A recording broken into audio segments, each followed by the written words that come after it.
За сайн байцгаана уу? Энэ өдрийн мэндийг хүргэе. Сараа нь өнөөдрийн сэдвээр жирэмсэн үеийн сэтгэл зүй хүүхдийн өсөлт хөгжилт болон ирээдүйн зан характерт хэрхэн нөлөөлөх вэ? Тэгээд бодит амьдралынхаа туршлагыг олж мэдсэн сурсан зүйлээ бас та бүхэндээ хуваалцъя гэж бодлоо. Тэгээ энэ сэдв бол үнэхээр чухал.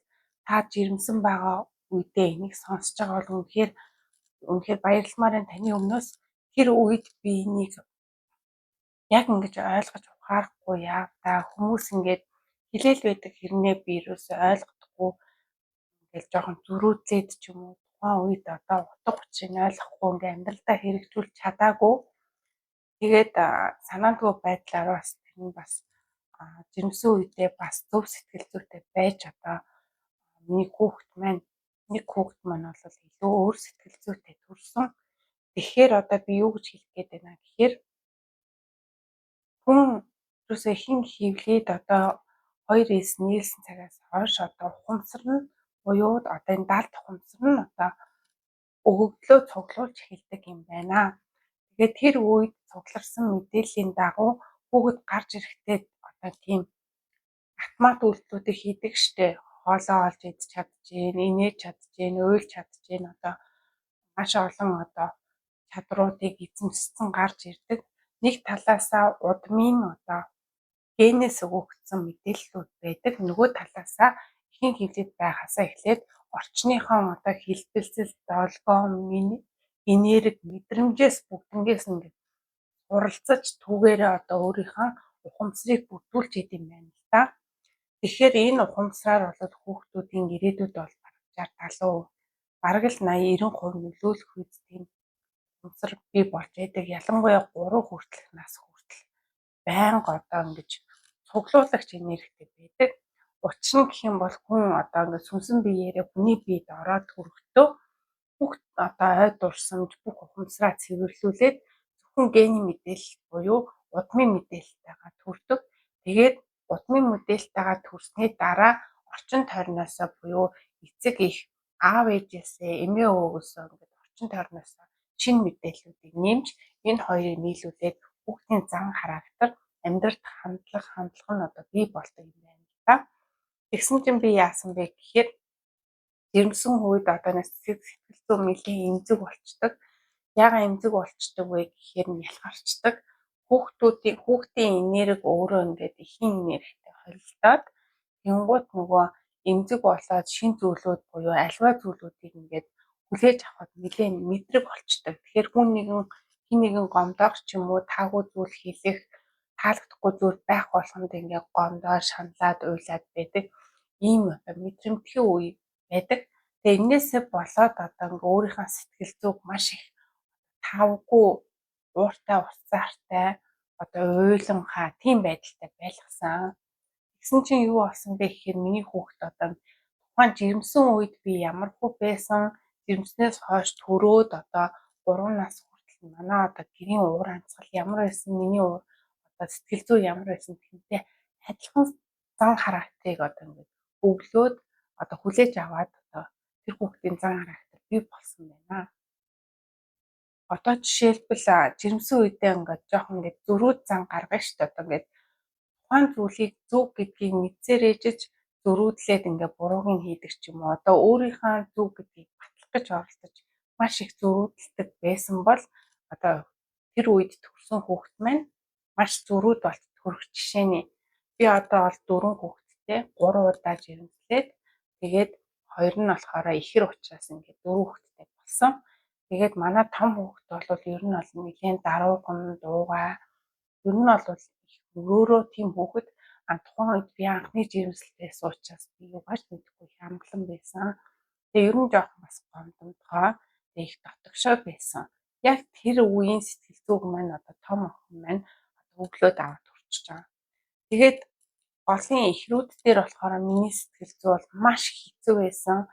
Ингээд шаналж исэн, уйлж исэн, ингээд юм бол 2 хүүхэд болооч тэр энергийг ингээд дааж чадахгүй хүмүүс гомдлол тэгэл бүх хүний үйлдэл таалагдахгүй болоод нэг л их амьдралын хамгийн том зовлон үүссэн юм шиг санагдаж ингэж бараг л 2 хоногт нэг удаа уйлж одоо ингээд шаналж би ядарч байгаа гайхаж, би зовж байгаа гайхаж тэгж өнгөрүүлсэн. Гэхдээ бол гидс задгалан одоо ажиллах ажилдаа ингээ явж исэн боловч ер нь бол сэтгэл зүй бол маш хүнд байсны улмаас болж манай хүүхдүүд маань одоо тэр хүүхдүүд маань бол аутизмын хөнгөн хэлбэрийн шинж буюу одоо нийгэмшихгүй тийм нийгэмшигтэй дургу, хэлж ярихдаа дургу одоо 5 нас хүрч байгаа боловч нэг нь бол огт ярихгүй, нөгөөх нь бол ярьж байгаа. Гэхдээ ер нь бол нэг 2 настай хүүхдийн дайтай л ярьж байгаа. Тэгээ хөгжүүлээд явж байна. Тэгээ би тухайн үед энийг баран ингээд одоо бүр уйлмаар санагдаж байгаа. Би тухайн үед үүнийг мэдчихсэн бол би яаж хийж байгааг амьдралаасаа аз жаргалыг олж хараад ингээ өөрийнхөө хүүхдүүдийнхээ зан характерыг ингээ гоёор ингээ бий болох боломжтой байсан юм биш үү гэж бодож ингэж харамсаж байна. Яагаад гэвэл яг та нарт үнэнгээ хэлэхэд би бол маш их одоо хэцүү байдал байгаа. Одоо бол нэлээд дээрдэж нөө сэтгэл зүгээ удирдаад түүнээс болоод ийм болсныг нь ойлгосон учраас одоо энийгээ өөрөө давж гарах явж байгаа. За манай эхрүүд маань бол одоо хүртэл яг бүрэн ингээд бааж хийж чадахгүй. Одоо тэрийг сурахгүй байгаа. Би бол том охиндороо нэг сар ажиллаад бааз жишээгээ сурж исэн бол эхрүүд маань бол ерөөсөө сурахгүй. Би ингээд 4-5 жил ажиллаж ээж одоо л нэг нь тосгоор шийж, нөгөөх нь өөрөө шийж гин. Баахтай бол жоох асуудалтай байгаа. Тэгээд ярихтаа ч асуудалтай. Тэгээд эхний бараг 2 жил гарan ерөөсөө шүнжэнгөө уйлна. Бүр ингээ уйлахтаа бол ингээд зүгээр ингээд ингээ уйлахгүй заяа. Бүр ингээ ойрлож, бүр чарлаж уйлдаг. Тэгээд тэр их чимээнээс болж маш их ядардаг, стресстэй, гэр бүлээрээ ингээд асуудалтай амар хэцүү орчинд амьдарсан. Тэгээд хүүхдээ одоо ад үзэхгүй гээд угаасаа ад үзэж чадахгүй. Яагаад гэвэл миний үр удам учраас хэцүү байсан ч гэсэн тэр зүйлийг ингээд аваад гарсан. Тэгээд одоо яг бол миний хувьд бол хүүхдүүд маань уйлах нь бараг 95% зүгээр болсон. Тэгээд яг сэтгэл зүйн тэр онцлогуудаа олж таньж мэдээд энэ даалт ухамсар гэж юу юм, хүний сэтгэл зүй гэж юу юм, энерги гэж юу юм, ижил энерги татахын утга учир гэж юу юм гэдэг зүйлээ ойлгосон учраас тэр бүх зүйл дээр ингээд баг багаар ажиллаад одоо бол зүгээр болсон. Тэгээ одоо бол сэтгэл хангалуун байгаа. Үнэхээр гоё байна. Үнэхээр тэр 1-2 настай, 3 настай үеийг бодох юм бол манай хүүхдүүд бол үнэхээр сайн болсон. Тэгээд миний хувьд одоо яг ингээ хоолой зангираа тухайн үеийнхээ одоо дурсамжийг бодоход үнэхээр хэцүү байсан. Би давж гарч чадах болов гэж боддог байсан. Тэгээд манай эхний араас одоо ингээд бас 4 дахь хүүхэд маань хүү төрсөн. Тэгээд нөгөө эхрүүдийн 1 жилээс хойш одоо тухайн үед корона гараад гэртээ байсныг ч хэлэхгүй. Тэгээд мөнгө төгрөг санхүүгийн хувьд ч тэр одоо хангалуун байсан. Тэгээд гэр бүлийн харилцаа бүх зүйл сайхан байсан. Тэгээд маш аз жаргалтайгаар ингээд 4 дахь хүүхдээ тэгээд одоо манай 4 дахь хүүхэд бол бүр үгээр хэлэхээ аргагүй маш сайн хүүхэд төрсөн. Аз жаргалтай өргөлж инээж байдаг. Тэгээл бааж хийхээ ч гэсэн өөрөө ухамсарлаад ингээд хурдан сурж байгаа. Ярихтаа ч гэсэн хөөрхөн ярьж эхэлж байгаа. Гэтэ бүр ингээд нэг настай ингээд хүүхдүүдийг бодвол удаан л да. Гэтэ ер нь бол бүр шал өөр. Тэгээ яг ажиглах юм бол юмыг ер нь ажиглах хэрэгтэй мэлээ. Тухайн үед би ямар байснаа зөндөө бодоод тэгэхэд би яг үнэхээр аз жаргалтай үедээ ингээд 4 дахь хүүхдээ төрүүлсэн юм байна. Тэгээ 4 дахь хүүхэд маань үнэхээр амар аз жаргалтай надад хайр гэрэл гэгээг бэлдэж байгаа юм байгаа. Тэгээд бурхан нөгөө дааж чадах хэмжээг нь зовлон өгдөг гэхтэр тэгээд өөрөө ч мэдэхгүй тухайн үеийн мэдлэг чадвараасаа болоод иймэрхүү байдалд унсан байгаа. Тэгэхээр та бүхний зовлон ч гэсэн өөр байгаа. Ер нь зовдггүй хүн гэж байхгүй. Тэгэхээр жирэмсэн үедээ сэтгэл санаагаа айл болох өөдрөг байлгаарай. Ихэвчлэн нөгөө жирэмсэн хүнийг тайван байлга гэж хүмүүс ярьдаг.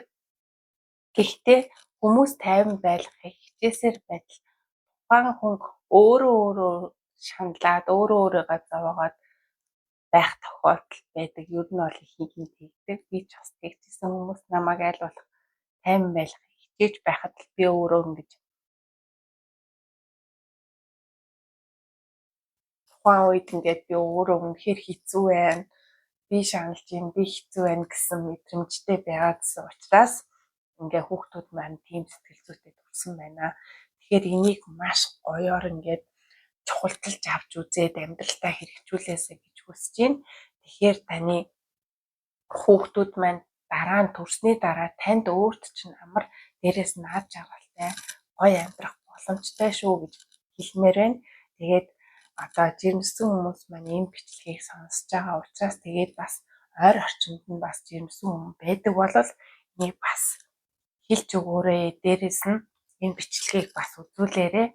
Тэгээд та бол одоо бүхэл бүтэн ухамсар хүнийг бүтээж байгаа учраас маш аз жаргалтай, тайван байгаарай, өөрийгөө эрхлүүлээрэй, тэ. Тэгэж хэлмээр байна. За тэгээд амжилт хүсье. Дараагийн бичлэгээр